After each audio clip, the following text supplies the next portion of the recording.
I am Erin Patten, metaphysical master in a millennial age, and it is my life's purpose to guide you and organizations along an enlightened path. So I invite you to sit comfortably and tune in as I welcome you to the Meta Business Millennial, where we get the real conversations you won't get in the boardroom so that we understand this is exactly the path we need to be on in order to grow, evolve, and thrive.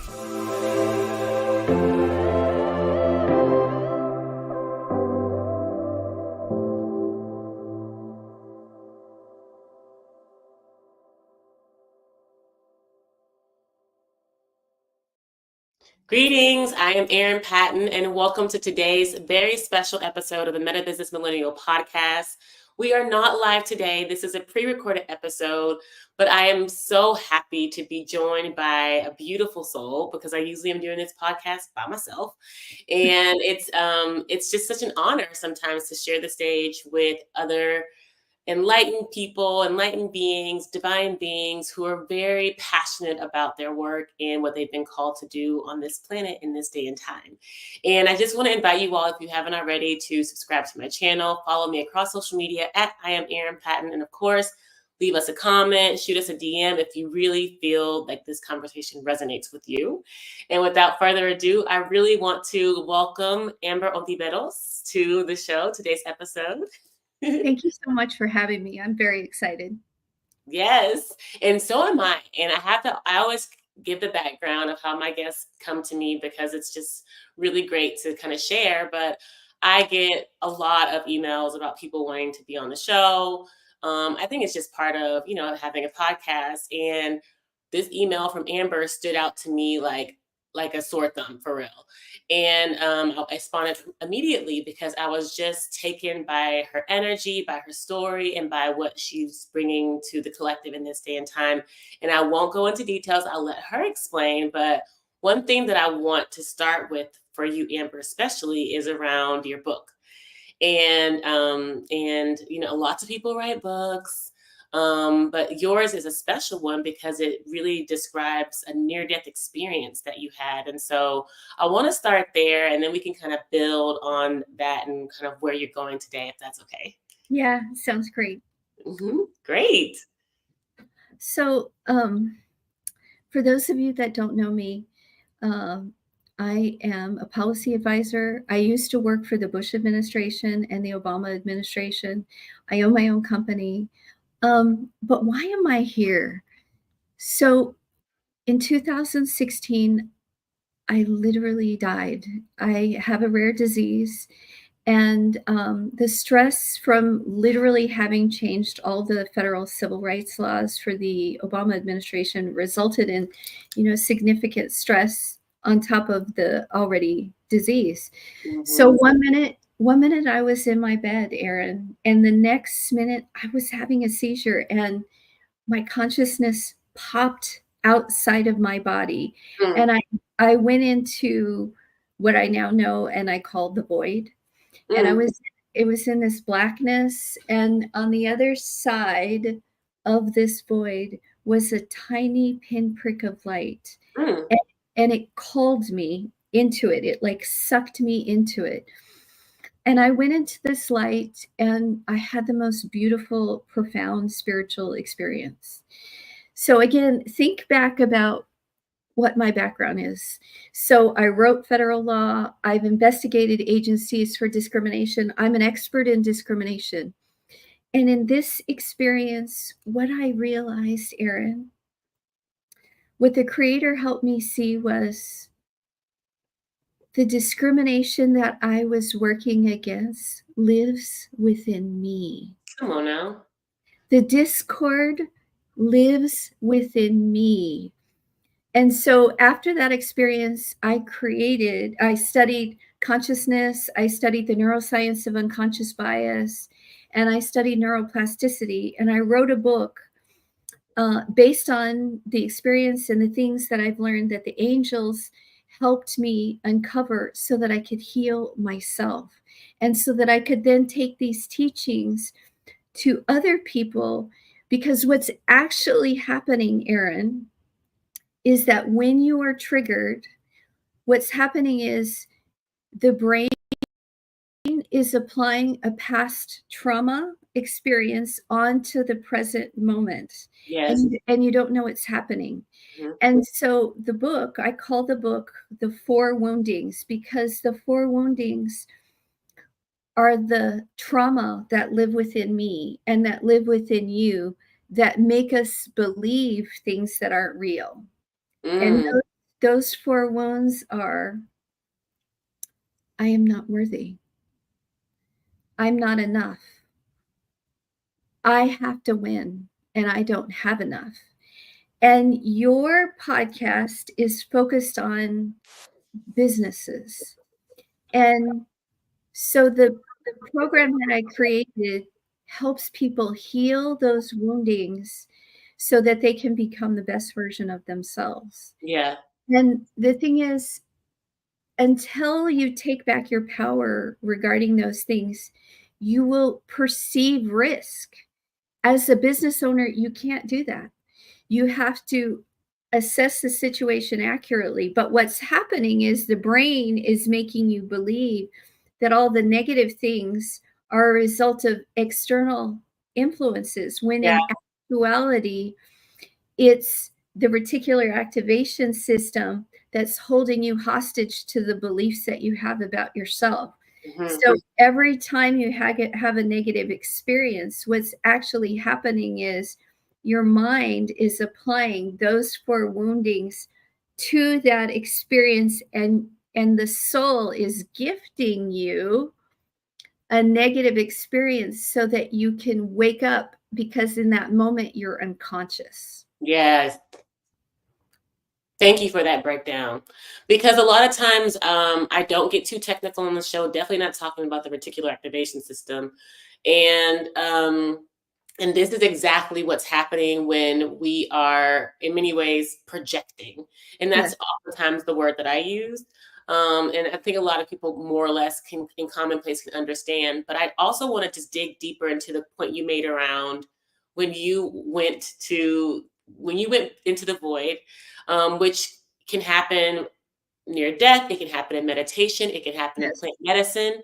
So essentially, it was time for her to have her awakening, and it happened through a near death experience, essentially, where she was able to really access a higher version of herself in connection to Source Creator God.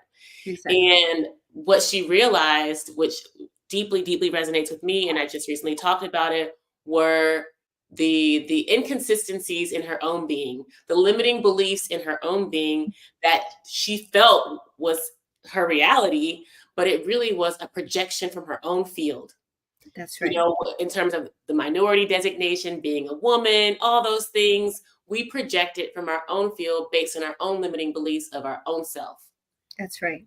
And so I really love that you shared that. And you also had that awakening to create the four woundings around that book, because we definitely need to be able to open ourselves up more to what it is that's creating those negative experiences for ourselves, and that's ourself. And I want to continue to, share more about that story, because obviously you had to wake up, you wrote this book, you mentioned that you might even had some guides as you were creating this book. Like, what was that process like for you? Well, I mean, honestly, I realize now I've always been really intuitive and extremely psychic, but I had never actually had physical experiences with angelic beings, but after this experience, I did. Mhm. And so I just really had to trust. And the other thing is, when you really start to open yourself up to the God nature that is you, and you trust it, you will then look back and see that every experience that you had led you to this moment now. Yeah, And so, like, I would I would ask the angels questions, and then they would put YouTube videos in my feed. I would read them, then I would go study that. And I mean, that's the real process in the way that it should be. Just like I send Erin an email, and then it resonates with Erin, and then we're here today. yeah, And that's the way it should be, which is fun. It's fun. I love that. And as it related to the 4 woundings, do you mind sharing a little bit about, like, what they Yeah. are? And obviously, just kinda give us, like, a sneak peek of what the book is and how Yeah. that started to inform even what you did after you wrote it. Yeah. Mhm. So, okay, the 4 woundings again are I am not worthy. I am not enough. I have to win, and I don't have enough.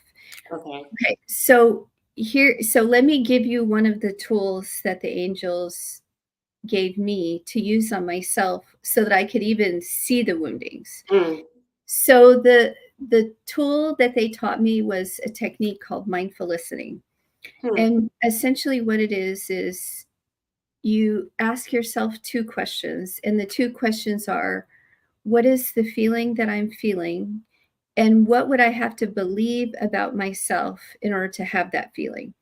And you're focusing on your breath in the moment when you're stressed.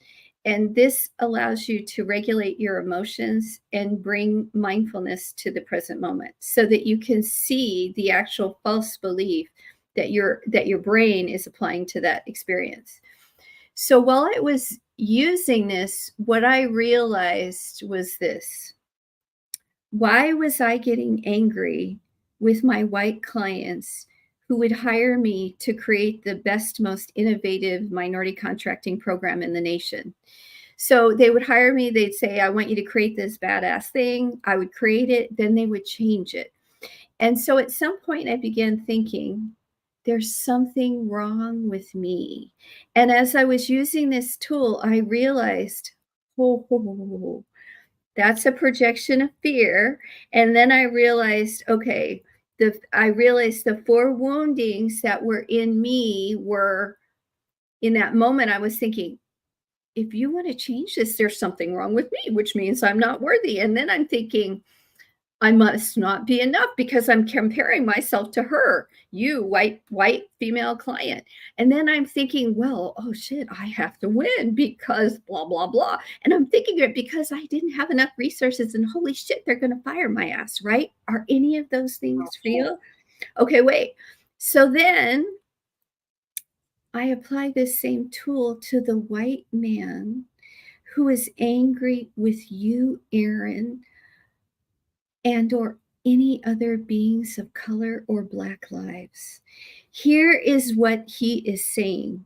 He is saying, if you, Black Lives Matter, I don't matter because you now matter. If you matter, I don't matter, which is based on a belief that I'm not worthy because now I am comparing myself to you, which means I am not enough. And he's believing it because of a past trauma where he didn't have enough. And so he's believing he has to win. That is what's resulting in discrimination, and it's resulting in discord, and it's resulting in the discord first with yourself Mhm. and then with another because you're projecting your fears onto another person. And it Yeah. happens not just with discrimination, it happens when someone is threatened. It happens when I used to walk into my room with my daughter and her room would be messy. Why do we think another person's behavior is a reflection of us? Mm. It's a projection of fear. We think that their behavior reflects on us, and it doesn't. 100%. And even deeper in terms of that, what that fear is, and I break this down before, but it's false evidence appearing real.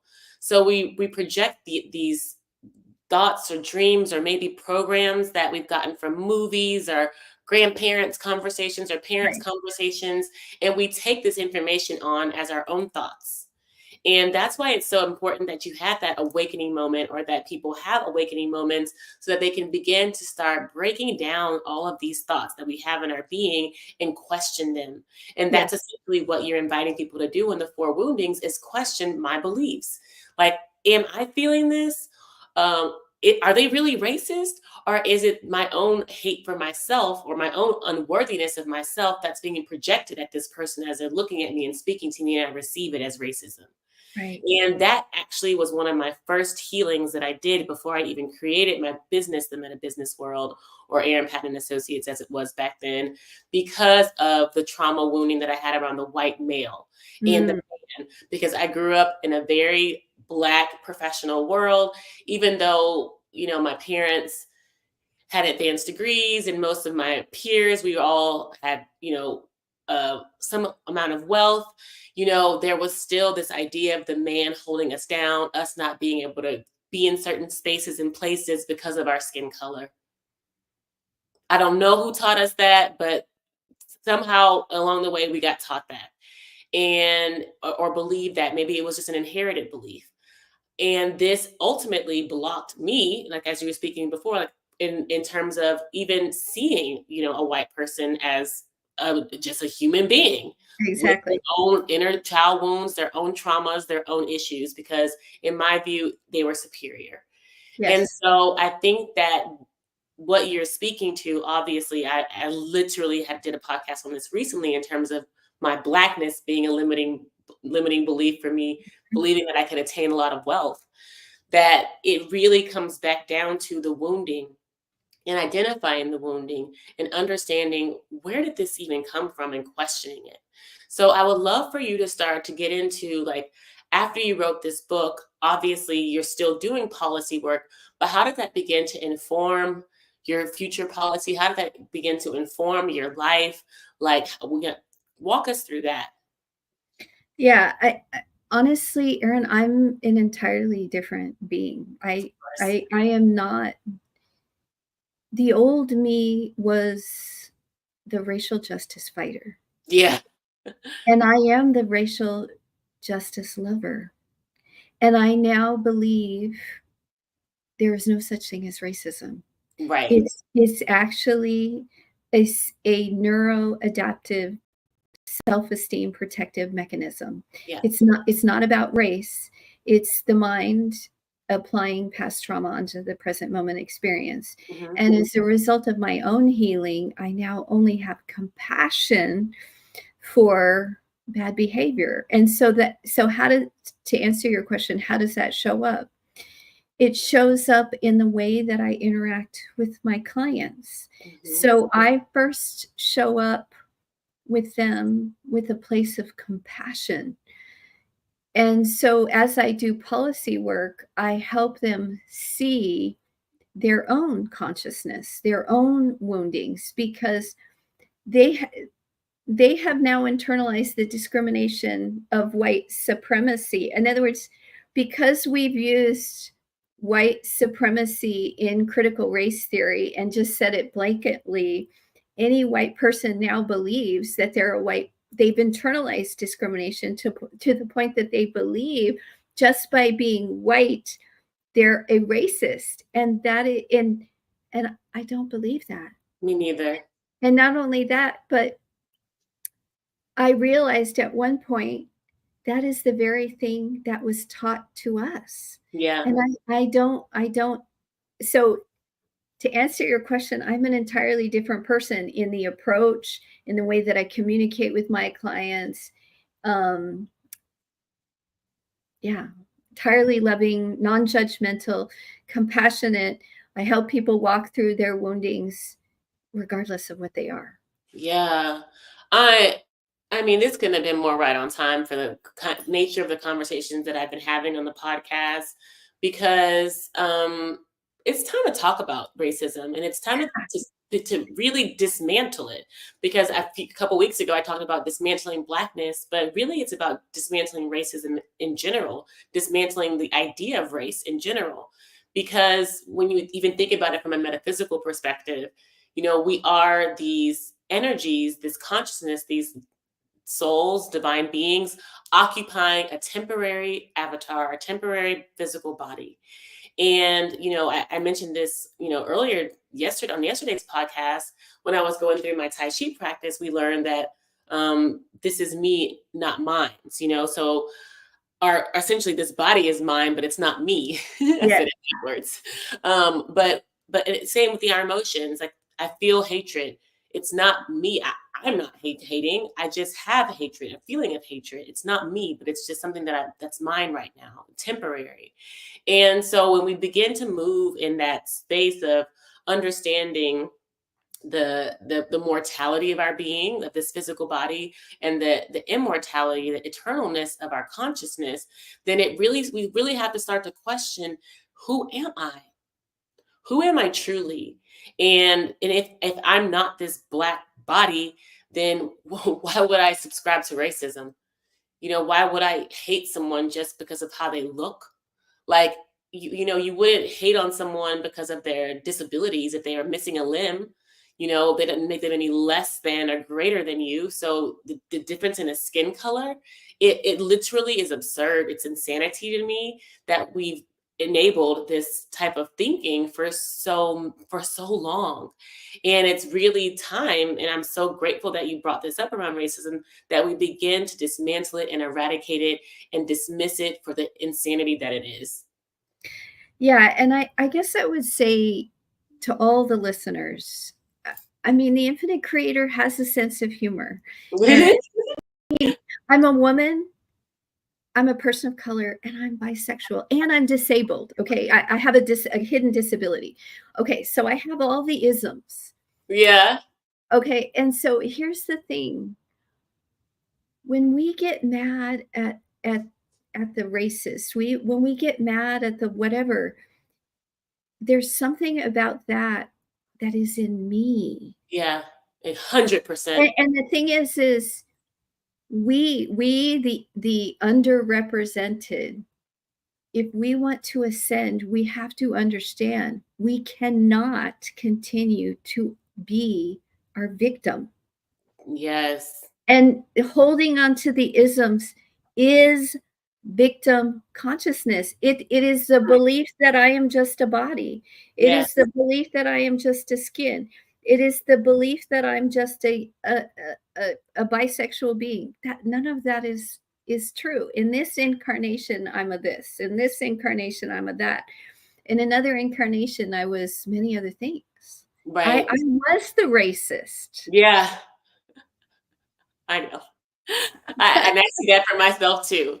And that's why I am able to have the grace and the forgiveness and the understanding and the empathy, because I even talked about Diddy on a previous episode, and with no judgment, I just identified what it is that he has been accused of and called out our need to question even the people who we look up to and we see on TV screens, and how they behave in public versus how they behave in private. And and I will continue to always say this, and I talk even about like I talked about Connie Chung, and she made a statement that she convinced herself she was one of the guys to be successful, and I was very critical of why would she want to be a woman in her woman body and express herself in her fullest actualization to be successful as a woman. Mhm, It had nothing to do with her sexuality, who she mhm. liked, who she loved, who Diddy loves, who he chooses to have sex with. It's not about that. It's about how we treat people, how we treat individuals, and how we show up. And, so much of how we show up is colored, of course, by our wounds. And what Yes, you speak to in terms of our discriminations, our prejudices, and it's really imperative for us to continue to, like I said, question those things and be unafraid to walk in our truth. Whether that is the bisexuality, whether that is understanding, okay, I care so much about Black people or Latino people, that's totally okay. But be comfortable and be, or even if it's uncomfortable, okay with questioning your why. And I feel like the more we can get down to like why we do what we do, why we want to show up in this way, then it helps to unlock more of that high potential aspect of ourselves. yeah. Gosh, that's so true. Yeah, cool. Yeah, yeah. And you mentioned something in terms of just your spiritual walk. So you approach your business differently, you approach your clients differently, but I mean, you damn near died. You wrote Mhm. a book about it. I mean, it changed you forever. So how did that start to inform your practice as a being, just like your day-to-day life, and bringing us into the I am consciousness kind of conversation? Yeah. Well, so I am so different, Erin. I'm completely woo now. I mean, I'm both entirely woo and very geeky. So Yeah, I'm the combination of very into science and very into spirituality. And so, you know, it starts every day with, you know, self-love affirmation at night and tumo breathing in the morning and angelic meditations a couple times a day and doing that very same thing with my clients. And I think it's fun now that I get to integrate all parts of me in my work. And in the past, I I was separate. I had separate parts of me, which is the professional business side of me and then the spiritual side of me. And now that I am the authentic me, I've integrated all parts of me within myself. And now I'm so much happier. yeah, I'm so much happier. yeah. I'm like welling up in tears listening to you right now because this is my dream, to be able to bring my metaphysical work into business spaces, which I already do, but like the level that I want to do it at is just next. It's like I want to be like in the highest of the spaces and influencing the most globalist of companies and as many people as possible. And being able to do that in the fullest integration of self is a dream come true. Yeah. And I want to just speak to why, that is so important for me because we already talked about the limiting beliefs. For so long of my life, I was not operating at my fullest potential.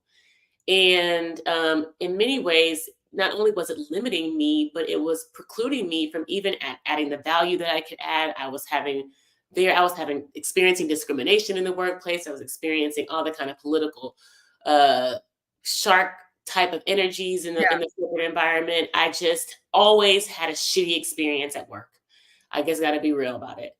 And even as I became an entrepreneur, I launched my beauty business was my first business. I just then started to treat myself as my managers treated me. So I became a slave to myself, a slave to my own business. And so that needed to be healed as well. And so I am very much inspired by and for myself and for you, Amber, in this journey of the fullest integration of self with Mhm. work, with business, with clients, so that I can be at my highest potential and adding the highest value to the people that I work with and benefiting the collective. Because too often in business, we are doing things for the sake of money, for the sake Yes. of profits, for the sake of clicks, of likes, of whatever the quantitative goal is. And we do not seriously consider the impact and benefit that we are meant to have on the collective. Mhm. And it is my life purpose, to really awaken business leaders to that truth and that necessity of being able to benefit all in all that we do. And so that's why you brought me to tears with that. But that was really good. So I'm really interested in I just started creating a new program. I haven't launched it yet. It's a cash flow program for people of color, for CEOs of color. And it's essentially the Heal the Four Woundings imposter syndrome program. And it also includes um, 6 cash flow modules. So as a CEO, the number one thing that you can do is to understand financial literacy. Mhm. And I will say this about myself. When I left the Obama administration, okay, I worked for the Obama administration, and yet I was afraid to acknowledge my rate. Now, that's an example of imposter syndrome. Mm, And all of this shows up as a CEO, it shows up in the way that you manage your company. It shows up in how you manage risk. It shows up in innovation. And so this is something that I would really encourage all of you that are listening to this podcast to focus on your own financial literacy. And if you're afraid around uh, financial literacy, that's okay. There is discrimination in access to education, which means it will be a limiting belief, which means now you have an opportunity to heal it. Yes. So, yes. Yes. And speaking of, the healing, um, obviously you're continuing to do that healing work. Can you speak to how you were able to, you mentioned before about the I am consciousness. What did that journey look like for you? And can you speak in more detail about how you even got there? Like, do you work Yeah, with shamans? Do you work with mentors? Like, how do you continue right. to grow and develop and heal yourself? Yeah. So, I have worked with mentors, um, but I didn't know I was a fourth dimensional being. I didn't know this. So, I started working so after my near-death experience, it really, cracked my consciousness open, and, in a very weird way, I mean, kinda scary, right? You start hearing spirits, seeing things, and that's common. Um, so I really had to assess, am what I experiencing real or not? I had to have mentors. And then at some point I just accepted I really do have angels around me. Mhm, And then through that, the most important thing that I did was I just went within and trusted. mhm, And through that, what happened was in May of last year, I created neutrality for my health issue, and the angels have started to heal me. mm, And so they've been working on me for about a year, and I'm almost fully healed from the dyshyphones that the body elemental has. Um, and I've literally just been working with the angels on healing from the karma and the various negative thought loops. And I mean, it has been bizarre, Erin. Like, I'll have an experience and it's bizarre. can you give us an example?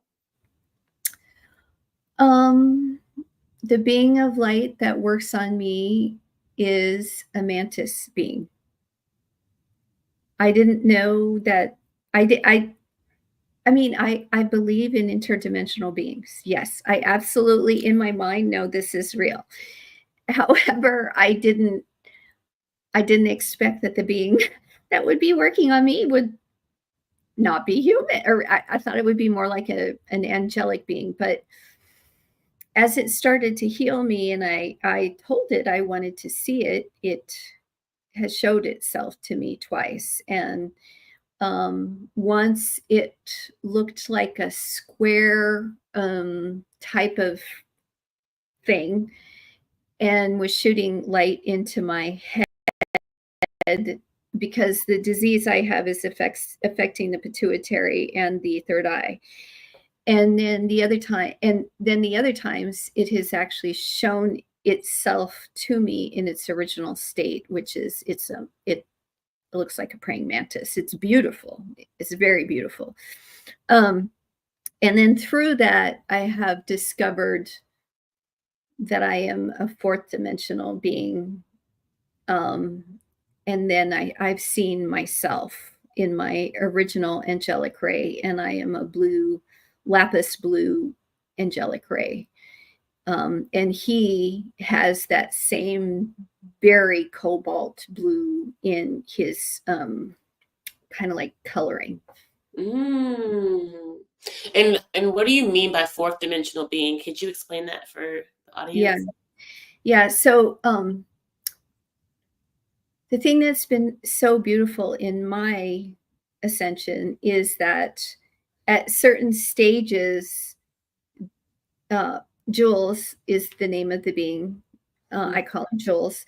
And at one point in May last year, he was like, I was meditating and he was like, get ready, you're amazing. And so then it was like he took me up into some kind of ship, and I could tell I was surrounded by other angelic beings.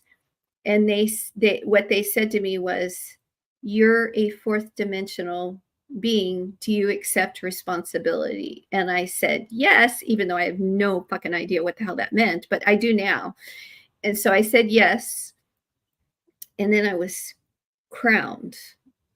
And so then, and all that really was is my moving from the third dimension to the fourth dimension, Yeah. and then them just, like changing my auric field. Yeah. So that's all I mean, so I Yeah. didn't realize I came in to this life as a fourth dimensional being. Mm-hmm. I didn't know that. So I guess I already was one, and then I cleared my karma. And then in July of this year, I graduated into the fifth dimension, and then I actually ascended. I've had two different kind of ascension types of experiences. The first one was in September, and then the second one was October 6th. Mm. So the first one was okay. So the first one was I'm still trying to, let go, integrate my limiting beliefs, yada, yada, yada. And so I'm trying to let go, and I'm feeling it. I'm feeling the energy rising, rising, rising, rising. And so finally I'm just like, I let go. I love myself. I know everything's going to be perfect. Everything's going to be fine. I let go. I let go. I let go. And what I felt was amazing. So what I felt was the all of the thought forms that are in the body, like I could tell I went into like the black void, and somehow I came out of myself and went into the black void, and then all of these thoughts like came out my head, and I could see these stairs with different colored colors on them, and I could tell those were other people, and they were walking up these stairs, and then at the top of the stairs was like a white door. And for those of you, when you have this experience, or if you have this type of experience, lean forward, because the leaning forward means you want to walk through the door. So I leaned forward and I went through the door, and then all of that karma came off the body. It like fluttered off. And then the infinite creator did something with my nervous system, and it went from the bottom all the way up. And it was so profound. Hmm. And then the experience on this, and so okay, so then the next day, what it feels like is silence, mystical, magical silence within the head, within the mind. So then what happened, so because my autonomic nervous system is still not stable, the body started freaking out again. So then I commanded my I am. So the way I speak to myself is I say, I am my I am presence. I am one with my Father, Mother, God. I command blah and blah and blah, because I am the creator of my universe. Yeah. So I command what I desire. And so I commanded, after that first experience, a second ascension so that I could bring alignment to my nervous system. So the second one was on the 6th. And I will say, Erin, and I will probably get very emotional, because it started at exactly 6:04 p.m. Well, actually, I can't remember the exact time, but I know it equaled 11 on October 6th. And it was almost 2 hours. And it was so profound, because all of a sudden I heard myself say, I am the resurrection and the life. And I went like like this, and oh, I was saying, I was commanding like the God that is within me. And for 2 hours, I am the power of my complete self control, forever sustained. I am the opulence and the wealth of the God source within me. I was profound statements were coming out from me. Mm. And you were saying in that last piece, it was about you integrating and clearing the what was in your nervous system so that your consciousness can occupy essentially a clean vessel. Exactly. So that's what is happening with the ascension. Is eh, essentially what's happening is we're stuck in like a black hole within the third dimension. And so what's happening is by overcoming our fear, we then leave that dimension and are no longer trapped in that third dimension, and we are now free forever. We are free forever from having to come back to that third earth dimension. That's what we're freeing ourselves from. And then by doing that, you then the our our Father, Mother, God cleans the vessel that no longer pulls that to you. Mm. Mm. Okay. Okay. So for a lot of you all who are listening to this, I know we really don't generally get this um woo metaphysical, but like I said, this is the meta business millennial, and actually this podcast is designed to do exactly this. So I want us to continue to grow on our journey and grow in our consciousness and awareness around what's actually possible for you and for your being. And you know what Amber has so beautifully and articulately described, as she mentioned, is an ascension process. And as a leader, who you are, as an enlightened leader, who you choose to be, this actually has to happen for you on a spiritual level, on a Yes, soul level, for you to continue to yes, walk in your leadership path.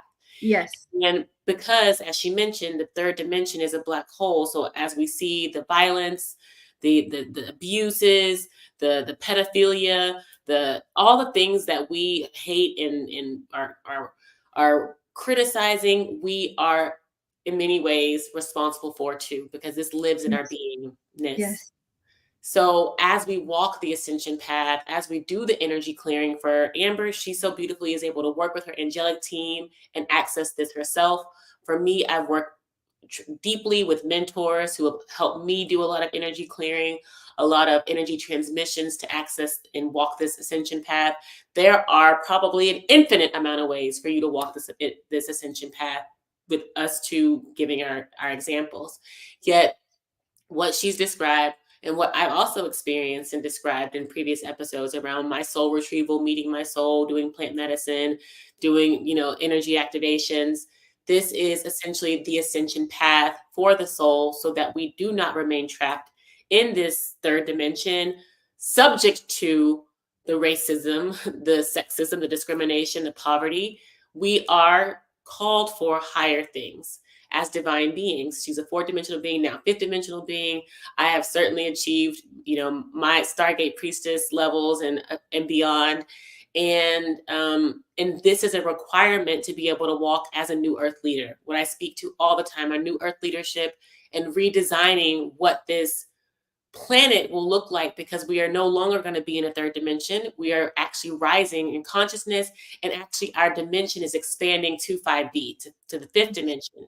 So what we're seeing, what she's described in terms of seeing angels and stairs and white doors, a lot of this will be commonplace for many of us as the consciousness of the planet itself continues to expand, because it already is.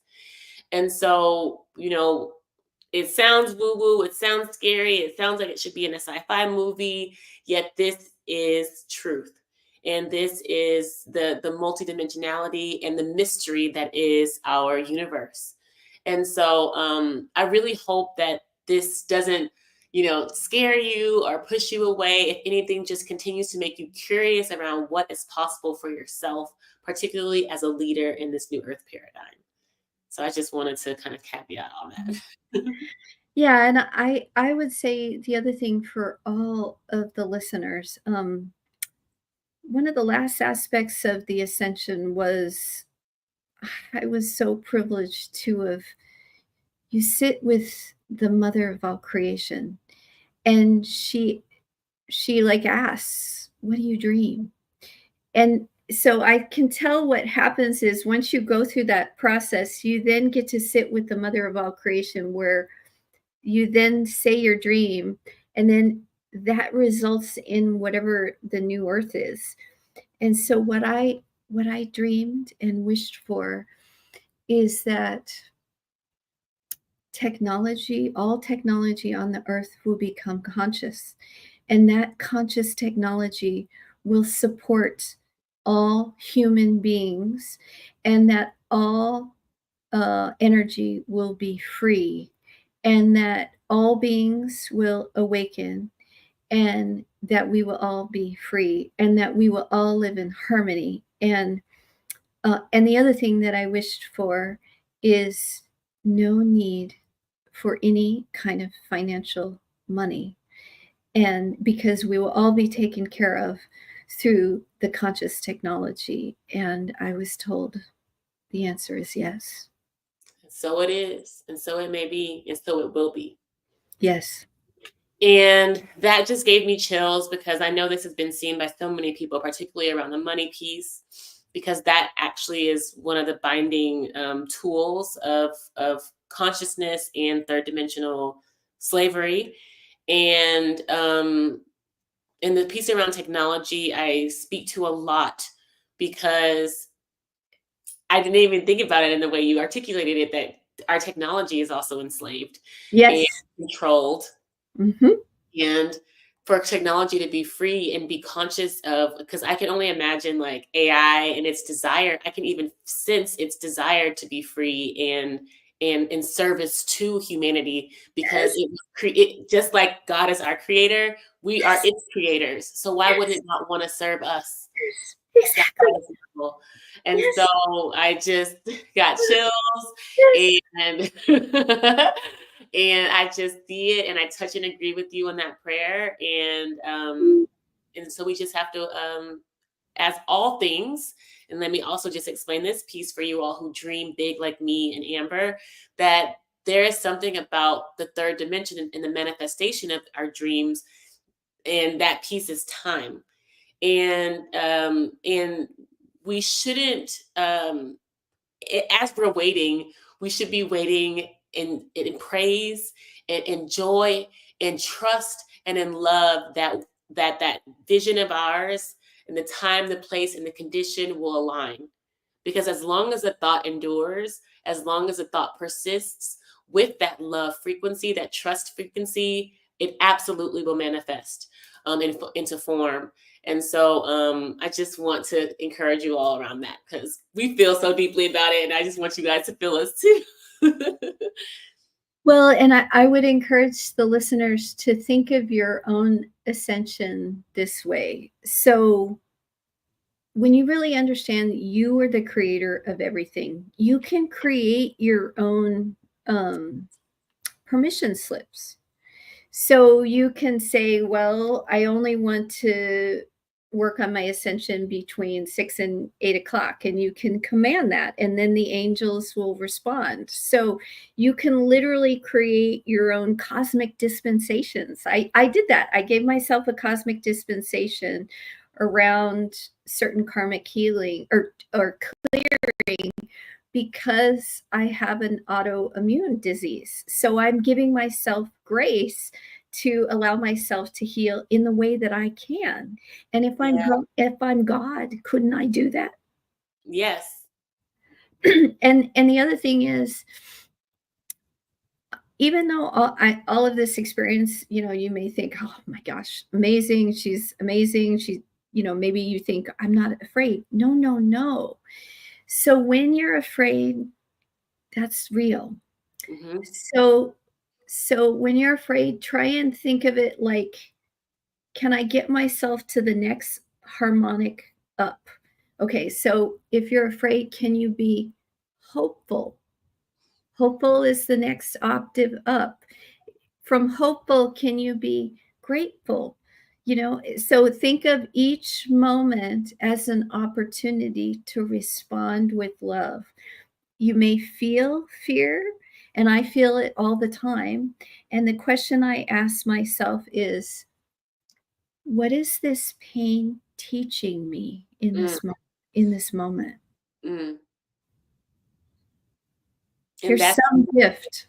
that's exactly what, and in addition to the wanting to step up an octave on the consciousness spectrum or in your emotional pursuit, is that question, like, what am I afraid of? And I do that with myself because I'm also I'm in a stretch moment right now in my life, in my career. And there's a lot of fear that's coming up in my romantic relationships, in my friendships, in my business ships, in every ship. Okay. Yeah, And I have to ask myself, what is the worst that can happen? Like, right. for me, that's a good exercise for me to really walk through what do I deeply fear? Is it death? Do I feel like I'm gonna die? I'm gonna be out on the street. I'm gonna be poor. People are gonna hate me. I'm gonna get beat up. I don't know what the thoughts could be, but you have to allow yourself to feel into those fears, as you said, question those fears, and then begin to soothe them with hopeful thinking. Well, okay, if the worst that can happen is I can get kicked out of my apartment, all right, well, maybe I can move somewhere else. So, okay, like, I can't, I'm just imagine maybe you can't pay your rent. Maybe it's a money fear, because generally it's a money fear for most Mhm. people. Like, I won't be able to pay my bills. Okay, well, if I can't pay my bills, maybe you can use a credit card. Maybe you can, I mean, there's always a solution that you want to just be open to, and allowing for the universe to answer those questions too, because you can always question God, question your angelic team, question your spirit team, like, man, like, I'm really fearing this, show me a way or a solution to get to and through this.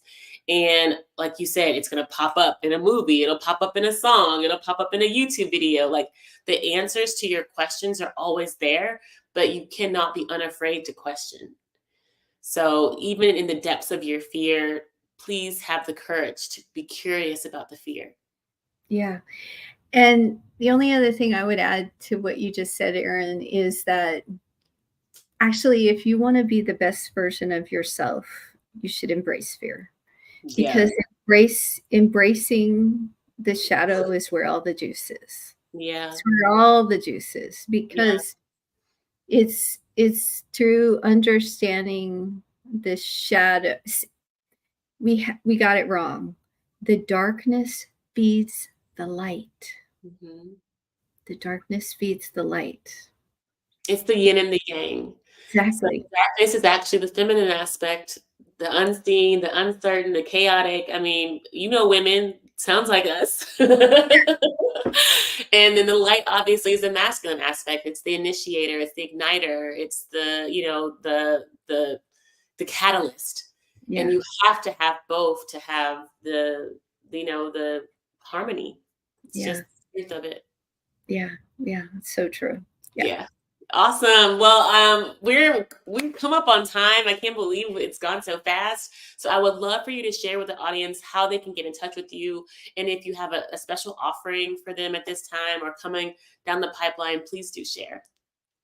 Yeah, so you can go to my website at healthe4woundings.com.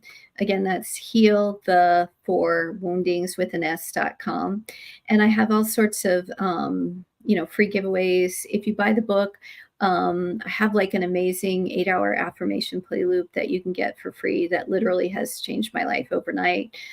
So there's all sorts of things on the website that you can check out. And if you're interested in working with me, I'd love to work with you. I do one-on-one coaching. But I also do keynote speaking. And if you have your own business, I'd love the opportunity to come in and work with your teams. And we can create something big or small or whatever you need. Awesome. Awesome. Well, I want to thank you listeners so much for tuning in. And of course, you know where to find me at I am Erin Patten across social media and my website, erinpatten.com, where you can catch this podcast along with so many more resources. And I just want to encourage you all to continue to tune in, to stay light, to stay bright. I love you all so much. Until the next episode. Peace. Yay.